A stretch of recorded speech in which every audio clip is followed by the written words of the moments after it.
ആമീൻ എന്നെ ഉപദ്രവിക്കുന്നതായ ശൗലേ ആമീൻ എന്നുള്ള ശബ്ദം ദൈവത്തിന് കേട്ട് കഴിഞ്ഞപ്പോൾ അവൻ പ്രാർത്ഥനാ മുറിയിലേക്ക് ഓടുവാനിടയായി. അനന്യാസ് കടന്നു വന്ന ഒരു ദൈവിക ആലോചനയുമായിട്ട് ശൗലിനോട്, എന്നെ കേൾക്കുന്ന ദൈവത്തിന്റെ പൈതലേ, ദൈവത്തിന്റെ ഈ ആലോചന ഇന്ന് നീ പ്രാപിക്കാത്തതിന്റെ കാരണം നിന്റെ പ്രാർത്ഥനയുടെ കുറവ് കൊണ്ടാണ്. Hallelujah, hallelujah. പ്രാർത്ഥിക്കുന്ന വ്യക്തിയാണോ? ഹല്ലേലൂയ. നീ ആരുടെ അടുത്തും ഒന്നും ചോദിക്കേണ്ട. നിനക്ക് ആവശ്യമുള്ള ദൂത്, നിനക്ക് ആവശ്യമുള്ളതായ മന്ന, നിനക്ക് ആവശ്യമുള്ളതായ ആമീൻ ഹല്ലേലൂയ ആഹാരം, വെള്ളം നീ ഇടിക്കുന്ന ഇടത്ത് ഇറക്കി തരുന്ന ഒരു അപ്പച്ചനെ ഞാൻ നീയും സേവിക്കുന്നത്. Hallelujah, hallelujah. ഞാൻ ദൈവത്തെ സ്തുതിക്കുകയാ, സ്തുതിക്കാതിരിക്കാൻ കഴിയത്തില്ല. ഹല്ലേലൂയ. ആമീൻ. പരിശുദ്ധാത്മാവ് ഇന്ന് രാത്രികാലം മർമ്മത്തെ വെളിപ്പെടുത്തുകയാ. ഒന്നാമതായി പറയുന്നു എന്താണ് സ്നാനം എന്നതിനെ കുറിച്ച് ഇവിടെ വളരെ വ്യക്തമായി പറയുന്നു. ആമീൻ. വീണ്ടും വായിക്കാം. പാപങ്ങളെ കഴുകിക്കളയുന്ന അത്രേ സ്നാനം. വായിച്ചാട്ടൊന്നുകൂടി.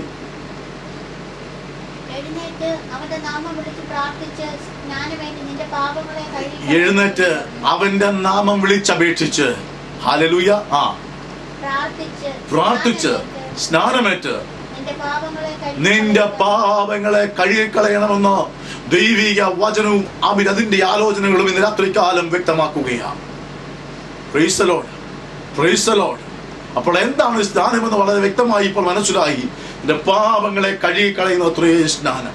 ഹല്ലേലൂയ. റോമർ 6-ാം അധ്യായത്തിലേക്ക് നമ്മൾ കടന്നു ചെല്ലുമ്പോൾ എന്താണ് സ്നാനം, വാട്ട് ഈസ് ബാപ്റ്റിസം എന്ന് അതിലും വ്യക്തമായി തന്നെ കാണുവാനിടയാക്കും. 6-ാം അധ്യായം 1 മുതൽ 5 വരെയുള്ള വാക്യങ്ങൾ.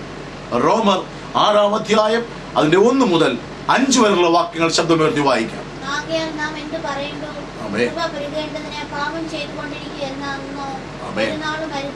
പാപസംബന്ധമായി മരിച്ചവരായ നാം ഇനിയും അതിൽ ജീവിക്കുന്നത് എങ്ങനെ? അല്ല, യേശുക്രിസ്തുവിനോട് ചേരുവാൻ സ്നാനമേറ്റവരായ നാം എല്ലാവരും അവന്റെ മരണത്തിൽ പങ്കാളികളാകുവാൻ സ്നാനമേറ്റിരിക്കുന്നുവെന്ന് നിങ്ങൾ അറിയുന്നില്ല. അങ്ങനെ നാം അവന്റെ മരണത്തിൽ പങ്കാളികളായി തീർന്ന സ്നാനത്താൽ അവനോട് കൂടെ കുഴിച്ചിടപ്പെട്ടു. മതി. പഴയ മനുഷ്യനെ അടക്കുന്നതായ ഒരു ശുശ്രൂഷയത്രേ സ്നാനമെന്ന ദൈവത്തിന്റെ വചനം അതിശക്തമായി വിളിച്ചു പറയുന്നു. പഴയ മനുഷ്യൻ, 2 വിധ മനുഷ്യൻ ഒരു വ്യക്തിയുടെ ഉള്ളിലുണ്ട്. 1 പുറത്തെ മനുഷ്യനുണ്ട്, 2 അകമയുള്ള മനുഷ്യനുണ്ട്. നാം ആഹാരം കഴിച്ച് ആമീൻ ശരീരത്തിന് വളരെയധികം ആരോഗ്യം വെക്കുമ്പോൾ അകത്തെ മനുഷ്യനല്ല പുഷ്ടിപ്പെടുന്നത്, പുറത്തെ മനുഷ്യനാണ് പുഷ്ടിപ്പെടുന്നത്. എന്നാൽ അകത്ത് മറ്റൊരു മനുഷ്യനുണ്ട്, ദൈവിക ആത്മാവുണ്ട്. ഹല്ലേലൂയ. ആ ആത്മാവിനെ പുഷ്ടിപ്പെടുത്തുന്ന ദൈവമക്കൾക്കായി ഞാൻ ഇന്ന് രാത്രികാലം ദൈവത്തെ സ്തുതിക്കുകയാണ്. ഹല്ലേലൂയ. പഴയ മനുഷ്യനെ അടക്കുന്ന ഒരു ശുശ്രൂഷയത്ര സ്നാനമെന്ന് വളരെ വ്യക്തമായി പറയുന്നു. അപ്പൊ 2 വിധ കാര്യങ്ങൾ, ഒരുപാട് കാര്യങ്ങൾ വചനത്തിനകത്തുണ്ട്. സമയത്തിന്റെ പരിമിതിക്കുള്ളിൽ നിന്നുകൊണ്ട് സംസാരിക്കാൻ 2 കാര്യങ്ങൾ ഞാൻ എടുക്കുന്നു. 1 എന്താണ് സ്നാനം എന്ന് പറയുമ്പോൾ ആമീൻ അത് ഒന്നാമത് പാപത്തെ കഴുകിക്കളയുന്ന ഒരു ശുശ്രൂഷയത്ര സ്നാനം. 2 പഴയ മനുഷ്യനെ അടക്കിക്കളയുന്നതായ ഒരു ശുശ്രൂഷയത്രേ സ്നാനം. ഹല്ലേലൂയ. പഴയ മനുഷ്യൻ എന്താണ്? പാപത്തിന്റെ സന്തതിയാണ്, ആദാമിന്റെ സന്തതിയാണ്, ആദാമിന്റെ വംശ പരമ്പരയാണ്. ആദാമിന്റെ പാപത്തെ തകർക്കുന്നത് ദൈവികമായ പ്രമാണത്തിൽ നിന്നുകൊണ്ടുള്ള, വിശ്വാസത്തിൽ നിന്നുകൊണ്ടുള്ള, യേശുവിനെ സ്വന്തം രക്ഷിതാവായി സ്വീകരിച്ചുകൊണ്ടുള്ള ഒരു സ്നാനത്തിലാണെന്ന് ദൈവവചനം വളരെ വ്യക്തമായി പറയുകയാണ്. ഇതിനകത്ത് ആർക്കും ഒരു തർക്കമില്ല. ഒരു മനുഷ്യനും എന്താണ് സ്നാനം എന്നുള്ളതിനെ തർക്കമില്ല. കത്തോലിക്കന്റെ സ്നാനവും കത്തോലിക്കക്കാർക്കും മർത്തോമക്കാർക്കും പെന്തക്കോസ്തുകാർക്കും അല്ലെങ്കിൽ വേണ്ട സഭാവിശ്വാസികൾക്കെല്ലാം എന്താണ് സ്നാനമെന്നും അതിന്റെ ഇമ്പോർട്ടൻസും അവർക്കറിയാം. എന്നാൽ എന്തിനാണ് സ്നാനം കൊടുക്കുന്നതെന്നും നിങ്ങൾക്കറിയാം. ഞാൻ അതിലേക്ക് കടന്നു വരുവാൻ ആഗ്രഹിക്കുകയാണ്. എന്നാൽ എപ്പോഴാണ്, ആർക്കാണ്, എങ്ങനെയാണെന്നുള്ളതിനകത്ത് മാത്രമേ തർക്കമുള്ളൂ. രാത്രി ദൈവത്തിൽ പരിശുദ്ധാത്മാവ് തലനാരിഴ കീറി ദൂതുകളും ആലോചനകളുമായി രാത്രി വെളിപ്പെട്ട് വന്നിരിക്കുന്നവർ ദൈവത്തെ സ്തുതിക്കുകയാണ്. ഗലാത്യ ലേഖനത്തിലേക്ക് വരുമ്പോൾ അതിന്റെ 3-ാം അധ്യായം 27-ാമത്തെ വാക്യം പ്രകാരം പറയുന്നു. ഗലാത്യ ലേഖനം 3-ാം അധ്യായം അതിന്റെ 27-ാമത്തെ വാക്യം.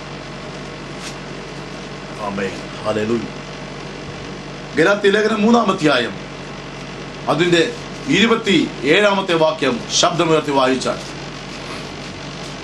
ഹല്ലേലൂയ. ഗലാത്യർ 3-ാം അധ്യായം അതിന്റെ 27-ാമത്തെ വാക്യം. എന്തിനാണ് സ്നാനം? Why baptism? മതി.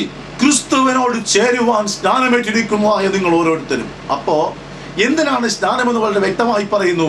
ക്രിസ്തുവിനോട് ചേരുവാൻ. ഹല്ലേലൂയ. വളരെ മഹത്വകരമായ ഒരു വാക്യമാണത്. ഈ ലോകത്തിൽ ജീവിക്കുന്നതായ കാലം അത്രയും അതായി ആ പ്രൈസറോട് അത് നശിച്ചു പോകുന്നതായ ഒരു സ്ഥലം സംഗതിയാണ്. ഒരിക്കലും നശിക്കാത്തതായ, ഒരിക്കലും തകർന്നു പോകാത്തതായ ആ ഒരു രാജ്യം സ്ഥാപിക്കുവാൻ എൻ്റെ യേശു പോയതുപോലെ മടങ്ങി വരികയാ. അവൻ വന്നാൽ എന്നെയും അവന്റെ അടുക്കൽ ചേർക്കുവാൻ തക്കവണ്ണം അനേക വാസസ്ഥലങ്ങൾ ഇപ്പോൾ എൻ്റെ യേശു പ്രൈസറോട് അതിന്റെ അറേഞ്ച്മെന്റ്സുകൾ ചെയ്യുന്നതോർത്ത് ഞാൻ ദൈവത്തെ സ്തുതിക്കുകയാ. അപ്പോൾ ഗലാത്യ ലേഖനത്തിൽ പറയുന്നു എന്തിനാണ് സ്നാനം? Why baptism? ക്രിസ്തുവിനോട് ചേരുവാൻ. രണ്ടാമതായി വീണ്ടും പറയുന്നു ക്രിസ്തുവിനെ ധരിക്കുവാൻ. വായിച്ചാട്ടെ.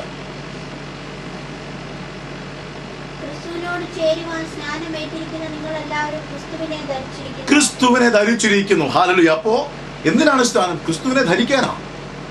ഞാൻ ഇട്ടിരിക്കുന്ന ഈ കോട്ട ഞാൻ ധരിച്ചതാ. ഹല്ലേലൂയ. അപ്പോൾ എന്നെ കാണുന്നതായ ഒരു വ്യക്തി, എൻ്റെ അകത്തുള്ളതായ എൻ്റെ ശരീരത്തിന്റെ ഹല്ലേലൂയ ചില മുറിവും ചതവുകളും ഉണ്ടെങ്കിൽ, അല്ലെങ്കിൽ ചില ചേറെ ചെളികൾ ഉണ്ടെങ്കിൽ അത് കാണാതിരിപ്പാൻ തക്കവണ്ണം, അല്ലെങ്കിൽ എൻ്റെ ശരീരത്തിൻ്റെതായ ഹല്ലേലൂയ ശരീരം കാണാതെ വണ്ണം മറയ്ക്കുവാനാണ് ഞാൻ എൻ്റെ ഡ്രസ് ഉപയോഗിക്കുന്നത്. ഹല്ലേലൂയ. അങ്ങനെയെങ്കിൽ യേശുവിനെ ധരിച്ചാൽ പ്രിയ ദൈവത്തിന്റെ പൈതലേ, ഹല്ലേലൂയ, നിന്നെ കാണുന്ന വ്യക്തി എൻ്റെ യേശുവിനെ കാണുവാനിടയാകും.